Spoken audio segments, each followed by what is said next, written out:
Hi viewers, welcome to our channel. ప్రస్తుతం మనతో పాటు ఇమ్మంది రామారావు గారు సీనియర్ జర్నలిస్ట్ ఉన్నారు. వారితో ఒకసారి మాట్లాడదాం. సార్ నమస్కారం. సార్ నమస్తే బాబు. సార్, ఏపీలో రాష్ట్రపతి పాలన పెట్టాలి అని చెప్పేసి జగన్మోహన్ రెడ్డి గారు కేంద్రాన్ని కోరుతానని డిమాండ్ చేశారు. సార్ అంటే రషీద్ అనే వ్యక్తి చనిపోవడం జరిగింది కదా సార్, రీసెంట్గా అంటే హత్యకు గురయ్యారు. ఈ నేపథ్యంలో వాళ్ళ కుటుంబాన్ని పరామర్శించడానికి వెళ్ళి ఈ కామెంట్ చేశాడు సార్, రాష్ట్రపతి పాలన పెట్టాలి ఎలాగైనా అని చెప్పేసి అని అంటున్నారు. మరి అది సాధ్యమయ్యే అవకాశం ఏమన్నా ఉందా? అసలు జగన్ గారి కామెంట్స్ పైన మీ ఒపీనియన్ ఏంటి సార్?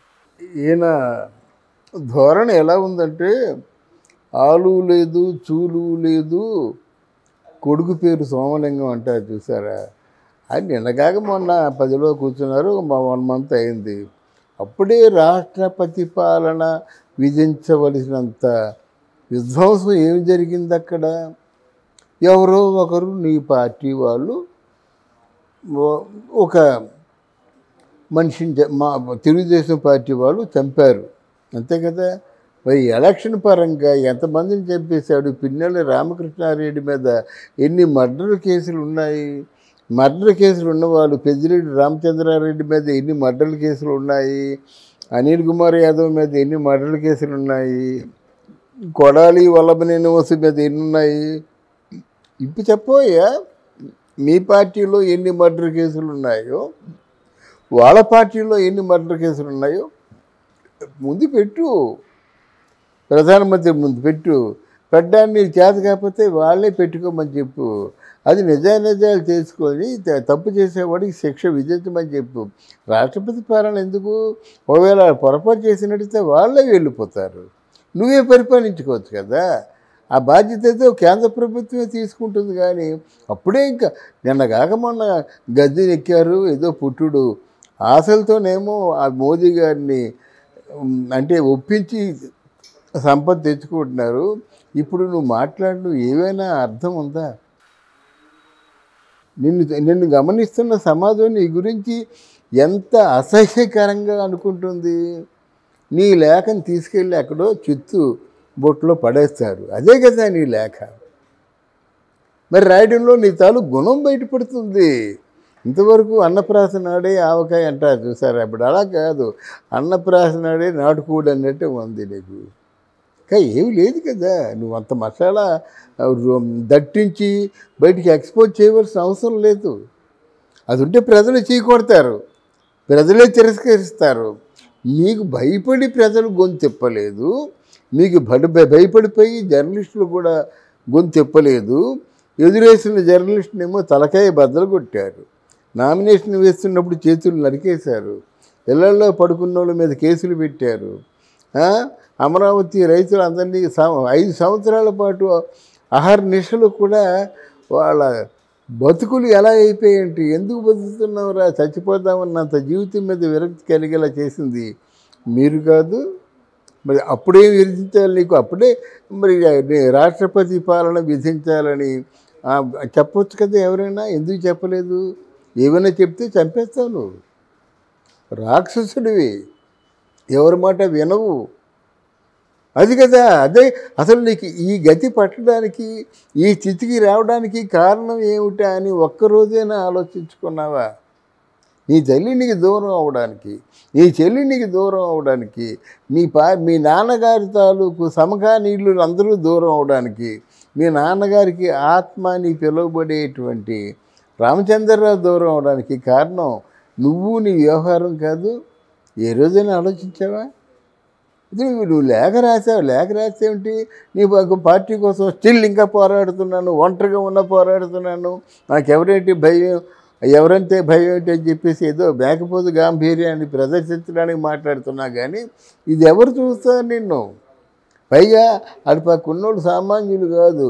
ఒకడేమో బాగా కేంద్రంలో చక్రం తిప్పేటువంటి వ్యక్తి ఒకడు, అభిమన్యుల్లో దూసుకొచ్చినటువంటి ఒకడు పవన్ కళ్యాణ్. వాళ్ళ మీద నువ్వు ఉత్తరం రాస్తే వాళ్ళు పోలీసుల యాక్షన్ కాదు, జనసేన యాక్షన్ తీసుకుంటుంది.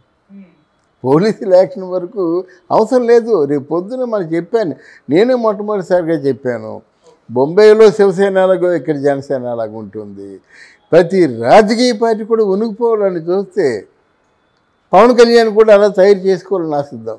పవన్ కళ్యాణ్ కూడా ఏదైతే చెత్త చెదారం గంధాయి ఇట్లాంటివి ఉన్నాయి కదా, మొక్కలు ఉంటాయి కదా పొలంలో, వాటిని వేరే వేయాలన్నమాట. వేరేసి మంచి పదునైనటువంటి సేనగా మలుచుకోవాలి. మలుచుకుంటే no doubt this could be another Shiv Sena. అది ఇక్కడ జగన్మోహన్ రెడ్డి ఎంత మొత్తుకున్నా సరే మాట వినేవాళ్ళు లేరండి. పరువు తీసుకునే వాళ్ళు అవుతారు. ఈ విధ్వంసాలు లేవు. అసలు నీకు ఏమైనా ఇంగిత జ్ఞానం ఉండి నీకు మనసు ఉన్నట్టయితే అమరావతి రైతుల్ని ఆడమనిషి నిండు చోళాలు బూటుకాళ్ళతో తన్నించావు. నిన్నేం ఉరి తీయాలన్నమాట. అలాంటి వాళ్ళకి నిండు చోళాలని దండం పెట్టుకుంటారు. భగవత్ స్వరూపం లోపల ఉన్న బిడ్డ. బూటుకాలతో తన్నించావు. దాన్ని ఎంజాయ్ చేసేవాళ్ళంటే ఏం చేయాలి? ఎవరినైనా నిద్రపోనిచ్చావా?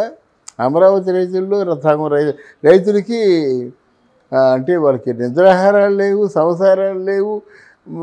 అప్పులు చేసుకుంటూ వాళ్ళు తిరిగారన్నమాట. భవన నిర్మాణ కార్మికులకి ఎవరికైనా బాగుపడ్డారా? వాళ్ళు అంటే అలో లక్షణ అంటూ ఏడ్చారు. తర్వాత ఇసుక ఎక్కడ 2000 3000 ఇసుక ఒక 20,000 లోడ్ అయింది.